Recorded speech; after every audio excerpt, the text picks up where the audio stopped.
Nature, one of the many beauties of our planet Earth. Forest, the Arctic, the desert, and one of the most beautiful of all, the ocean.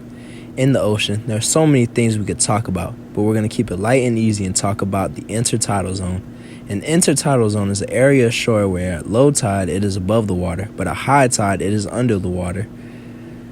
This specific intertidal zone is near Portland, Oregon. To any other passerby, they would just simply call this area of the beach the shore, but to the locals that live in the zone, it has a different name, L Block, named after Lil Bill, the rapping crab that unfortunately got eaten by a bird. After this, the public assumed the flybys by the birds would stop, but the bird violence has escalated to a new level. You need to leave. What did I do? Go, just go. What did I Bill is my cousin. Whenever we were younger, we'd always come play during low tide.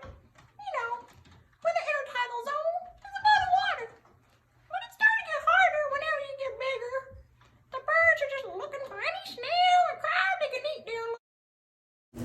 Low tide in the intertidal zone can be very dangerous, from a gang of birds jumping a crab or a snail to some organisms dying out due to the lack of water. Also, humans can come and step on many of these organisms and kill them. But high tide in the intertidal zone is a very different story. Fish come in from the ocean, so do plants and other things that a lot of the locals are able to feast on. High tide is very good for the organisms here. One of the best times for high tide is during the spring tide. This is whenever the earth, the moon, and the sun are all in a line, and this has a massive gravitational pull on the tides, allowing the tides to be the highest that they will ever be. Hi, my name's Larry. I've lived in the intertidal zone my whole life. Living here as a snail, you do the same thing, you know, hiding in a shell during high tide.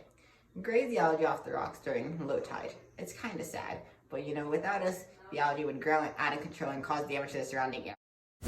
As you heard from Larry the snail, many organisms live in the intertidal zone, and all of them play some sort of role in the stability of the ecosystem.